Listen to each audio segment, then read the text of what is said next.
Hello and welcome to my channel. देखो GPLF जो gram panchayat level federation गुड़िकर सब कमिटी रिजोल्यूशंस जो लिखा जाए तार 6टी रिजोल्यूशंस लिखा पड़ी था।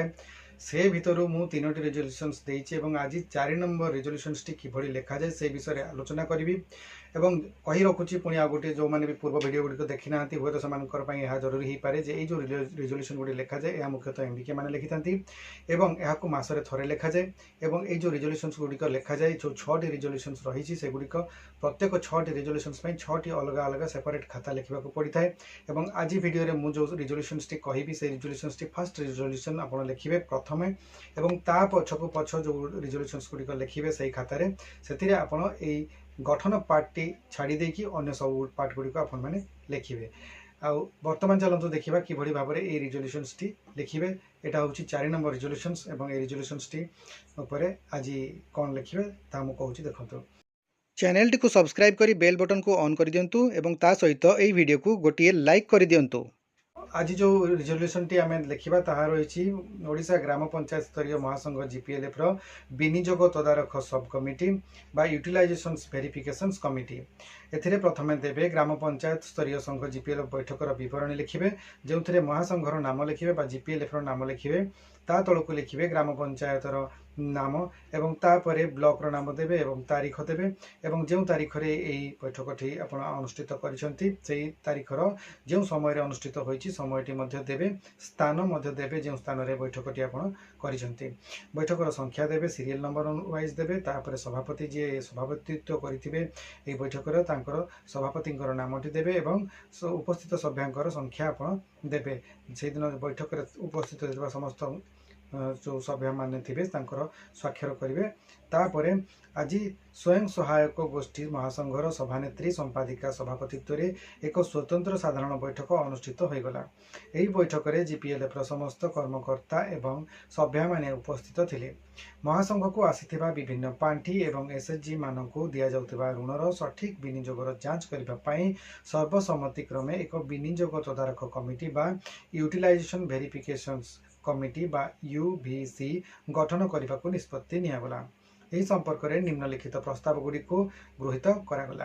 कमिटी गठन जो रही से लिखे महासंघर सभ्य मानकर मध्यरु 3 ରୁ 5 जन सक्रिय सभ्या को नहीं यह विनियोग तदारख कमिटी गठन करागला। समस्त सभ्यांकर सहमति प्रकार निम्नलिखित संकल्प गुड़िक गृहीत है। 1 कमिटी गठन और सदस्य चयन महासंघर सक्रिय सदस्य मानकर मध्यरु सर्वसम्मति क्रमे निम्नलिखित सदस्य मानक नहीं विनियोग तदारख कमिटी गठन करागला। संयोजिका बा कोऑर्डिनेटर सदस्यंकर नाम देवे एवं एसएचजी नाम देवे तापर 5 जन सदस्यंकर नाम एवं सेमानकर एसएचजी ग्रुप रो नामटे मध्य देवे। तापर कमिटीर मुख्य कार्य एवं दायित्व ऋण विनियोग जांच नूतन भाव में गठित यही उप कमिटी को निम्नलिखित दायित्व एवं क्षमता प्रदान करागला। यही कमिटी प्रति मासरे अति कम रे 2टी ग्राम्य संगठन बा सीएलएफ को क्षेत्र परिदर्शन बा फील्ड विजिट करी सीआईएफ वीआरएफ पांठी रो व्यवहार सत्यासत्य जांच करेंगे एवं ऋण नहीं सदस्य माने प्रकृत में सही पैसा को जीविका उन्नयन कार्य लगाई कि नहीं ताहा अनुध्यान करेंगे। जांच करने पर कमिटी जीपीएलएफ साधारण बैठक में निजर विनियोग रिपोर्ट एवं विनियोग प्रमाणपत्र बा यूटिलाइजेशन सर्टिफिकेट को दाखल करेंगे। प्रमाणपत्र संग्रह गोष्ठी गुड़िक ठारू विनियोग प्रमाणपत्र बा यूटिलाइजेशन सर्टिफिकेट यूसी संग्रह करेंगे।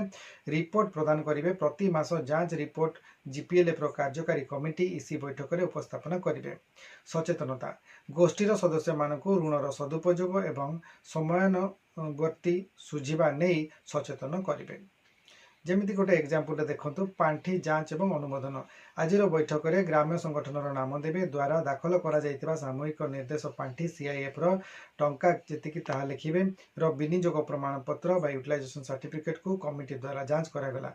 पांठीर व्यवहार संतोषजनक थिबारु एहाकु आज सभारे अनुमोदन करागला। आज यही कमिटी वैध हेबो एवं यही कमिटीर सुपारिश आधार रे गोष्ठी गुड़ी को परवर्ती पांठी प्रदान कराजिबो। जदि कोनोसी गोष्ठी अर्थर अपविनियोग करिसेंती तेबे एही कमिटी जीपीएलएफ को जणाई आवश्यक कार्यानुष्ठान ग्रहण करने को सुपारिश करेंगे। उपरोक्त समस्त निष्पत्ति को सभारे पाठ करागला एवं समस्तंकर सहमति रे एही प्रस्ताव को गृहीत करागला। आज बैठक में यह समस्त प्रस्ताव सर्वसम्मतिक्रमे अनुमोदित है और विनियोग तदारख सब कमिटी को आज कार्यकारी करने निष्पत्ति निगला लिखिए। शेष में सभापति महोदय उपस्थित समस्त सदस्य मानू धन्यवाद अर्पण कर सभा सांग कले। यह तलक देवे सभापति स्वाक्षर, संपादिका स्वाक्षर एवं जीपीएलएफ सील और स्टाम्प। यहीपरि भाव में आपण मैंने जो सब कमिटी रही रिजोल्यूशन 4 नंबर रिजोल्यूशन टी रही जीपीएलएफ सब कमिटी रिजोल्यूशंस जोटा को आम कहूँ यूटिलाइजेशन वेरिफिकेशन कमिटी सब कमिटी तार रिजोल्यूशन टी लिखिए। आशा करुँच आज भिडियोटी आपको निश्चित भाव में भल लगी। जदि मो चैनल भिडियो गुड़ी आपको भल लगे तेज लाइक करूँ, शेयर करूँ और चैनल को जब प्रथम थर पर विजिट कर सब्सक्राइब निश्चित भाव में करूँ। आज भिडियो से भिडियो को शेष पर्यटन देखि आपको बहुत बहुत धन्यवाद। नमस्कार।